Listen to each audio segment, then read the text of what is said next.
I have waited tables for the last 3 years. During my shift last night, a group of 4 women in their late 20s came in. They were a pleasure to have as customers. They ordered 4 of our house cocktails to start with and then went over the menu for their entrees.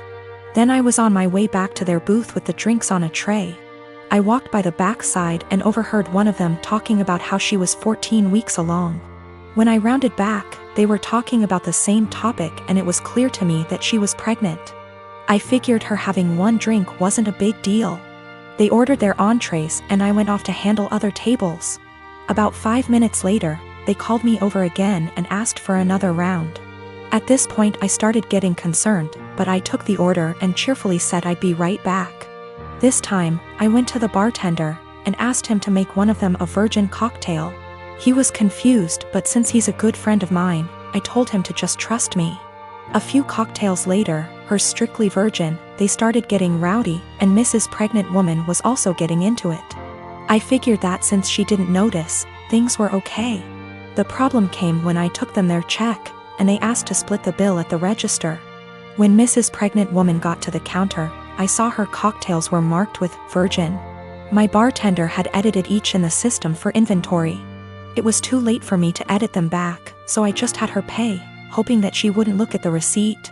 They all thanked me and left, leaving a generous tip in the process. They were talking in the parking lot for the next short while, presumably waiting for an Uber. Several minutes later Mrs. Pregnant Woman came back and asked what virgin on the receipt meant.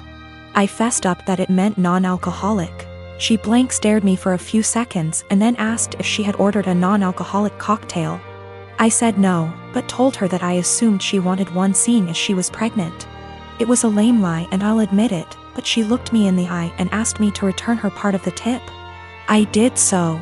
Then she talked to my manager. My manager took me into her office and literally shrieked at me until hoarse. I stood my ground and told her that I'm not going to be responsible for FAS. She told me that she was taking me off the calendar until she decided what to do with me. She also informed me that I could get the restaurant in serious trouble for discrimination. And upon examination of my state's laws, she is correct. But when I talked to my mother and father about it tonight, they told me that they understood my position. The entire staff at the restaurant is against me and I think that I'm going to call in and tell my manager that I quit. But I still feel in the right here.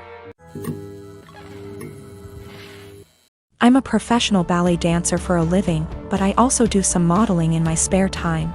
Last weekend, I was doing a latex shoot. Before anybody says anything, it wasn't anything fetish-wise. It was just a shoot that called for wearing more uncommon types of fabrics. My outfit was a black full-body catsuit, so think of a skin-tight garment that covers from neck to toe, including gloves. If you've ever put on a wetsuit, then you can probably imagine how much of a pain it is. It's a pretty in-depth process that involves lots of baby powder, a lot of sweat, and some less than ladylike stances. Dressing usually takes anywhere from 20 to 25 minutes start to finish. I always dread it, but can't argue with the results. Anyway, my boyfriend was in my dressing room as I was getting changed. He doesn't always come along for shoots, but I needed him that day because my car is being repaired and we needed to go somewhere afterwards. His one kinda annoying thing is that he talks to me while I'm getting changed even though I very politely asked him to let me do it in peace. If I'm just putting on a dress or something less complicated, it's not a problem. But with latex, you have to concentrate, seriously. My facial expression is pretty similar to when I'm doing heavy leg presses or squats at the gym, so that the garment slips on correctly and, more importantly, you don't rip it. It's very easy to tear if you're not careful. And a full-body catsuit can cost upwards of $700 to $800 minimum.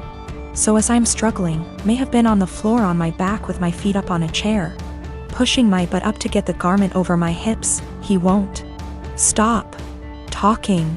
Come on, girl, you got this. Do you want help? I don't think you put on enough baby powder. Babe, you got this, get that big ass in there. And I politely asked him several times to just let me concentrate. He responds by saying, relax, I'm just trying to help, before patting me on the butt. I'd had enough. I demanded he stand outside because he was being super distracting and I couldn't afford to rip the garment. I didn't ask him to help because there's a technique to getting latex on and he doesn't have it. He got all pissy and was like, whatever, maybe you need a bigger size anyway, before leaving the shoot completely and taking the car. I had to get an Uber home after the shoot. On one hand, I was getting super frustrated, I was hot and sweaty, and combined with my kinda short temper, I was getting pissed off that I couldn't get the suit on. On the other hand, I asked him multiple times not to comment or distract me. And I never indicated that I was in the mood to be touched. I'm a 30-year-old male and my best friend got married last week. I just bought a house and my wife is expecting out son in November. So I let him know I was limited in what I could contribute financially, but did tell him I would try my best. So, I went to the bachelor party in Maine, I rented the tux, and paid for mine and my wife's dinner at the rehearsal dinner. I also had a gift of $300 that I was going to give them, but we will get to why I didn't give it to them. His now wife, then fiancé, texted me multiple times a day with updates fine. I didn't always respond and it got to the point where if I didn't respond at least once a day, I'd get a call from my buddy. I have a full-time job and am redoing some rooms in my house, so I'm busy. She texted me for the following reasons. 1. My wife was not allowed to talk about our pregnancy at all.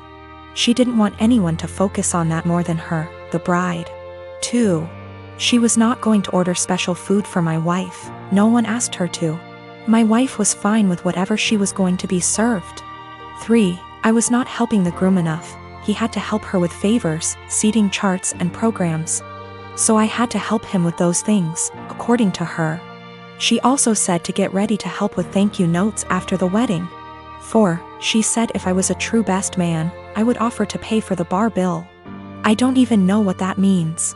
5. She had to read to approve my speech before the rehearsal dinner and wanted to be included as much as my buddy. She told me to make up things if I had to. I was also not allowed to include anyone but the two of them and no inside jokes or stories about my buddy that didn't include her. 6. Her last text said to tell my wife to keep it together and not make a pregnancy scene during the wedding. Also, she wanted her to choose a dress that downplayed her pregnancy as much as possible. I was just so aggravated. I spoke to my friend to see if he could reason with her. He told me to just play ball on this one, it's her day, and to cut him a break. Because he'd be dealing with her nonsense for the rest of his life. I was annoyed but calmed down. The day of, all the bride and my buddy do is scold me, berate me and bark orders. I head down to the bar for a drink. The bride's mother is there and warns me not to get drunk because I've ruined her daughter's day enough. I didn't give them the card with the cash and in the speech. I used my friend's exact wording about having to deal with her nonsense for the rest of his life.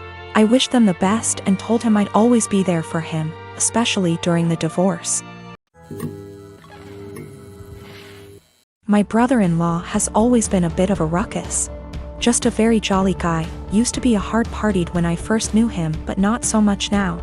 I mean, he still likes to drink and he smokes weed, but nothing compared to how he used to be. He stays in the basement apartment, which is a full apartment, separate from ours, with a kitchen and bathroom etc. In our house ever since he lost his apartment. He has never really been able to keep a good job, no college education, and also ADHD. And we live in NYC, so affording rent is impossibly hard lately. This was supposed to be a temporary thing for him, out of desperation because he lost his apartment. I should say that he has gone through multiple phases of depression from just living hard much of his life. I remember seeing him when he was in his 20s and he was just a damn mess. Living in shit apartments and working shit jobs, and I remember he was super depressed, like, you know, that kind of depressed. For a bit around a decade ago because of how awful his life was.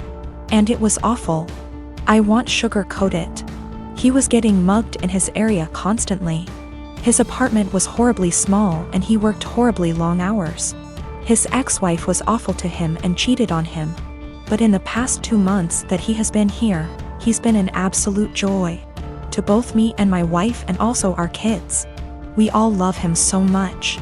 He clearly loves the basement, it's even bigger than his old apartment, and just in general it's in a much better location. He has said, multiple times, how much he loves it at our place. He also is just a great guy to have around. He is a blast with our kids and he always cooks food for us and is just a general great, funny, charismatic guy. He got a new job, working 60 hours a week at a shit job.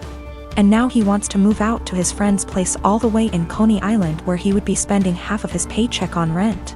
At first, we were like, okay, well, this was our agreement, he was eventually gonna leave. But then we kinda had a family meeting and realized, hey, we want him here. I don't even care if he pays nothing in rent, he's great to have around. Just to be clear though, we did tell him he would have to pay something a month, a number we haven't decided yet. When we told him this, he kind of thought it was a joke, but then he agreed. He was very happy about it, and we were too, and we were kind of thinking like, he's a member of our house now, you know? But then he changed his mind suddenly, and was saying how he doesn't want to be a freeloader and that he thinks we are just allowing him to stay because we feel bad for him. He really will not listen to us at all when we say that we actually want him to stay. Even our kids, teens, have tried getting him to stay and he just won't accept it. Every time we bring it up to him he sort of does this pity thing where he's like, come on, I know you think I'm a loser. I'm not gonna mooch off of you guys or something along those lines. It's been around 2 weeks, and he just kind of feels bad about it. It is absolutely a pride thing for him. He technically plans on moving out in the next few weeks, but we really want him to stay. And we know that he would love to stay. I feel like there is really no chance this is some kind of deep down he hates it here kind of situation.